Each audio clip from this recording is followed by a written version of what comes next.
Hey everybody, I'm Josh. I'm T. And this is... I stuffed that up, didn't I?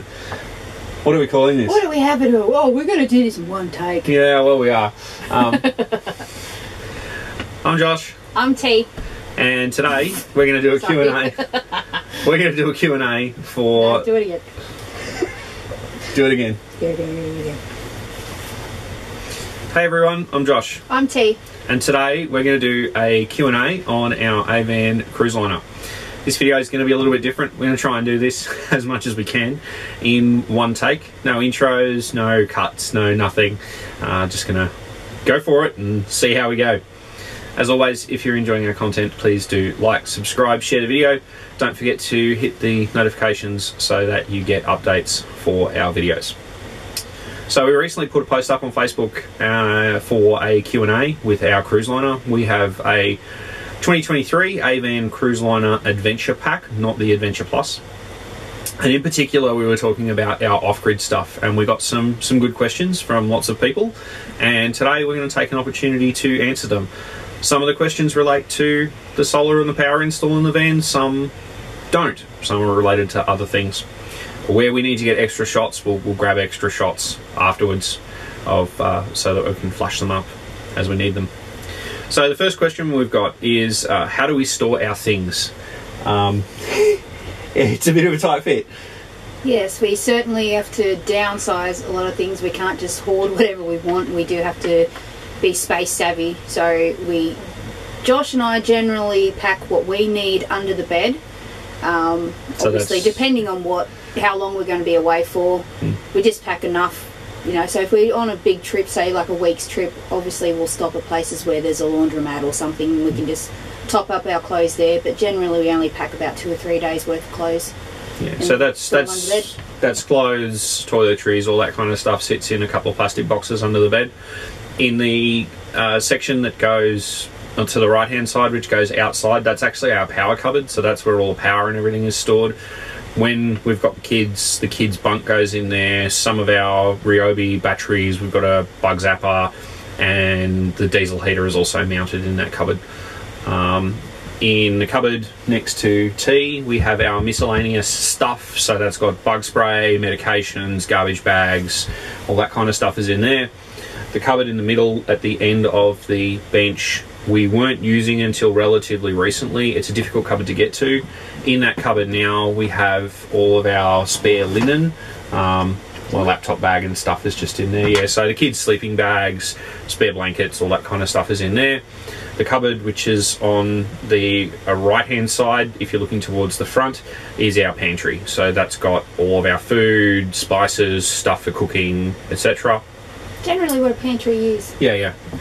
In the drawers, the top drawer, we've got plates, knives, bowls, all our cutlery and stuff.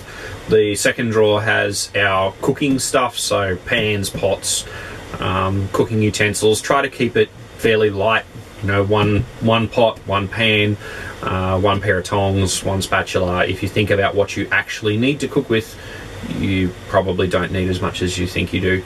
And then we've got fridge. Underneath the microwave, we've got our cleaning stuff, and our dog stuff sits in the cupboard right at the bottom of the drawers. All the outside stuff, so all of the annex, annex poles, all of the annex poles, guy lines, pegs. The poles obviously go in the pipe at the back of the van. But everything that we pull out once and pull out once when we get to the site and then pack away at the end goes in the rear storage box. So we've got outside storage hatches that get into the 3 compartments that are underneath. So on the driver's side, that's where all of the take out at the start, pack away at the finish stuff goes, because it's difficult to get to. Underneath the seat that we're sitting on, we've got that's where we keep our shoes, outdoor table, towels, that kind of stuff sits underneath here. We've also got some matting, the foam matting to put on the ground if we need to, so the kids aren't, when they get off the bunks, or if we step out of the camper, we're not stepping onto into mud. We've got the actual foam squares that we set up outside the camper. And the front bin has sort of everything else. There's not a huge amount of weight in the front bin, but we've got fishing rods, camp chairs, our Julka shower tent goes in there, the plastic ramps that we use for leveling, all that kind of stuff. Our jockey wheel has a removable magnetic handle, so that's in there too. So yeah, that's sort of how we store things. All right, next question. How do you stay warm? The answer to that question was, until recently, we didn't. Just lots of clothes, lots of blankets. Obviously, when you're off-grid, heating the van is a challenge if you don't have a diesel heater. We now have a diesel heater, and I'll flash up some photos of where I've put that. Eventually, I'm going to put a T-piece in, and I'm going to have another hatch that opens with a vent that goes outside, so that when we've got the annex set up, we can open the vent, crank the diesel heater to its highest setting, and the kids get heat as well. It is a fairly large diesel heater. It's an 8 kilowatt unit, which does mean it gets quite toasty in here, especially when it's a bit warmer outside. So if it's sort of 13, 14 degrees outside, we just don't use it because the blankets are warm enough. If, like last night, however, it gets below 0, the diesel heater ticking away on 1 just keeps the van really nicely warm. We use the vents in the roof to regulate the heat. So open the vents in the roof, and that helps to keep the temperature down in here, because if it does get too warm outside, it will get to 30, 35 degrees in here, even with the diesel heater ticking away. There is a question further down the list that I'm going to answer now, which is related to the diesel heater. The question is, how do you prevent condensation? Basically, open the roof vents. Keep the roof vents open, even at night. Even when it's raining, just have them cracked just a tiny little bit. Keeps the airflow going. With the diesel heater, with the heater running, it does keep everything relatively dry in here, although we do still get some condensation around the outside of the bed, perspiring, sweating at night. When you've got 3 dogs, and here's one, there's 2, and the third one's on the floor because she's sleeping. When you've got lots of animals and people in the van, you're going to get condensation. You can cut it down as much as you can, as I said, by running the heater overnight, keeping the van warm, opening up the roof vents, but you're always going to get some condensation. We're only finding now that it's happening around the edges of the bed and along the aluminium strip next to the bed, but the rest of the van stays dry. All right, next question, moving on to power questions. This is your department. Yep, that's fine. What capacity batteries? So we have 2 Valin Enlifen LIFE P04 batteries in here. They're 240 amp hours each, so for a total of 480 amp hours worth of battery. They're located in a custom stored box underneath the bed, and I'll go into more detail about why I chose that batteries and the location and stuff when I do the proper system overview video. What capacity panels? So right now we have a 310 watt Sunman eArc panel on the front roof, which is basically producing no solar at the moment because it's pointing south. In addition to that, I have an 80 watt panel that I got from Repco sitting in the top section, and I chose those 2 panels because they perfectly filled the space on the roof. Unused roof space is wasted space from a solar perspective, so you may as well put the biggest things you possibly can up there, and they were the 2 that fit. The eArc is an STC approved panel. It's a very high quality flexible panel. I'm not interested in having a flexible panel debate with you. We will see how it works out over time. In addition to those 2 panels, we have a 300 watt XTM solar blanket that is positionable at the moment. That's what's charging our system. It's overcast outside at the moment, and right now it's making 63 watts, and there's like, it is a thick layer of overcast outside, so the fact that we're making that much power, it is putting charge back into the batteries from last night, is pretty good. How did I balance them? So a lot of people are constantly asking questions about, well, I want to add a solar panel, how do I do that with my current solar regulator?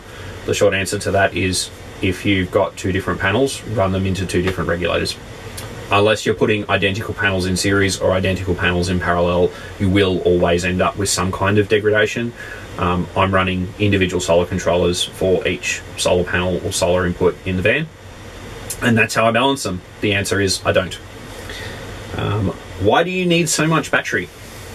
Well, there's two answers to that question, really. The first one is one of our goals for the DC system was to try and have enough battery and have enough inverter that we can run the microwave. Now, we do travel with kids. Quite often kids don't eat all of their dinner. They're pretty good at leaving leftovers, and we don't believe in wasting food. So the next morning when they say, I'm hungry, I want to eat. Wolfie, shush. You too. You stop. When the kids have finished a meal, we will pop it in the fridge. They'll wake up breakfast, and they'll say, what's for breakfast? And we'll say, guess what? You're having the dinner from last night. But you can only do that if you can reheat it somehow. And for us, the microwave was the way to do that. We want to be able to do that off-grid, so we needed enough battery to comfortably run the microwave without worrying about the battery going flat. We have run the microwave for 20 minutes constantly going for 20 minutes. The inverter kept up. The batteries, 20 minutes running the microwave, put about 5% toll in the batteries, which is good. So the ultimate goal was to not have to worry about power, so that is in line with that. The second reason is because they are the biggest batteries I could fit in the space that I had available. As I said, I've put the batteries underneath the bed on the left hand side, and they're stacked two on top of each other, or one on top of the other, and they pretty much completely fill that space. Wasted space is wasted space, so I put the largest batteries I could physically fit in the space that I had for them. They are in a box, they are compliant with the new regs, it has been looked over by Sparky, everything is good. And now he wants to come back up again. Hey, buddy. Alright, weight of the solar panels. So the 310 watt panel on the front roof is 5 kilos, the 80 watt panel on the front roof is about 2, so we've increased our weight on the front roof. We've also put an antenna and cables and stuff, so we'll call it a kilo for that stuff. We've increased the weight on our front roof by 8 kilos. Does it affect the roof raising? I'm the one who does the setup and pack up. I don't think T has I ever can't even reach. So. put the roof up, because T's... I'm 5 foot nothing, so I can't exactly you're 5'1". reach. Yeah, you're 5'1". That 0.1 is barely there, okay? Yeah.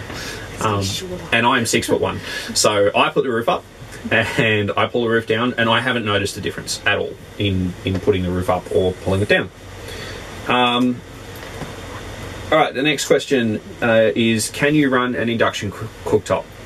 So we have a 1600 watt inverter here, and that 1600 watts derates after running for about 25-30 minutes. It is temperature variant, so if it's really hot outside, the inverter will derate quicker. The microwave draws about 1000 watts out of the inverter, and I think that is probably about its constant load limit. I wouldn't want to run an induction cooktop. We've got a perfectly good gas cooktop in here that uses LPG. LPG is cheap. I would much rather run out of LPG on the road than battery. So could you run an induction cooktop? If you got a small enough one to run it off that size inverter, then yes. Otherwise, no, we couldn't run an induction cooktop, and we would need to put a bigger inverter in. Okay, so we're using T's camera, so I've just restarted the video. Alright, so where were we? Can you run an induction? Yeah, as I said, you could run a small induction, but it would hit the batteries pretty hard, and we've got gas cooking. I mean, I like gas cooking. It works. It's just you don't have to worry about batteries going flat. If you've got 2 gas bottles on the front, like us, and you always keep one of them full, then you're never going to run out of gas. So just use the gas, I guess.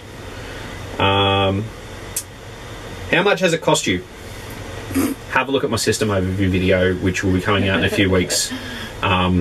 It's not a cheap exercise. No. And the batteries are probably the single most expensive component, but the batteries that I've chosen should have minimum 10 to 15 year life. So you spend the money is the takeaway from that. Spend the money and you'll get quality results. Try and cheap out and you'll get poor results, and the system won't work the way you want it to, and it will underperform. And you know, it's like the whole flexible panel debate. Everyone puts cheap flexible panels on their roof, seals them around the edge, and then wonders why they failed. Well, number one, you bought a cheap flexible panel, and number two, you haven't mounted them properly. So, you know, what did you expect? Do you run the air conditioning? So this was actually a happy accident. So we designed the system for the roughly 1,000 watt draw from the microwave. The air conditioner in here, even on max, only draws about 850 watts from the system. So the inverter will run the air conditioning all day. Whether or not we choose to run the air conditioning depends on the conditions. We've only got 390 watts of solar on the front panel and currently an external 300 watt blanket. So if we want to run the air conditioning, we do need to plug the car in. If we get an extra solar blanket or I get the extra panels on the back roof, we'll then have close to 1,000 watts of panels plus a 300 watt panel on the Jeep. And then when everything's plugged in, if the conditions are right, if it's nice and sunny, we will be able to run the air conditioning all day. I don't think the batteries would run the air conditioning overnight, and even if it did, you would have a heck of a time trying to recharge the batteries in the space of the next day, especially if you wanted to run the air conditioning as well. So can it run the air conditioning? Yes. Should you run the air conditioning off it? Probably not. As I said, that could be changed by having enough portable solar, but the question is, do you want to drag, you know, an extra 600, 900 watts worth of solar blankets around? If the answer to that question is yes, then yeah, sure, you could definitely run the air conditioning. But the practical limitation is at the moment only for short periods. How long can it run for? I think we've covered that. How long to recharge batteries? That's a really tricky question to answer. We've got a 30 amp DC-DC, so 480 amp hours of batteries. If the batteries were completely flat and we were only relying on the Jeep to charge, it'd be somewhere around 14, 15 hours to charge the batteries off just the DC-DC. But we've also got 300 watts worth of solar on the roof that charges in transit. We've got the 300 watt solar blanket. So the answer to that question is it depends. We got down to 91% last night. We're currently making 70 watts off the solar and the diesel heater is running. We're consuming... Shush. He's just seen another car and he's not very happy about it. We're currently consuming 45 watts, so we're only charging at about 2 amps, which would take 20 hours to charge. As soon as we turn the diesel heater off, that'll change. But by the time we get to our next site, because we only got down to 91% last night, we're fully charged. That said, we're heading home after this. We're not going to another camp. So, compressor or three-way fridge? We've got three-way fridge. Again, like I understand why people want to run compressor fridges. People don't like gas, but the fridge uses so little gas. I would much rather run the fridge off gas than run it on 12 volts. Again, I've got 2 gas bottles. It's very easy to go swap a gas bottle out, much harder to charge the battery if the battery gets fully flat.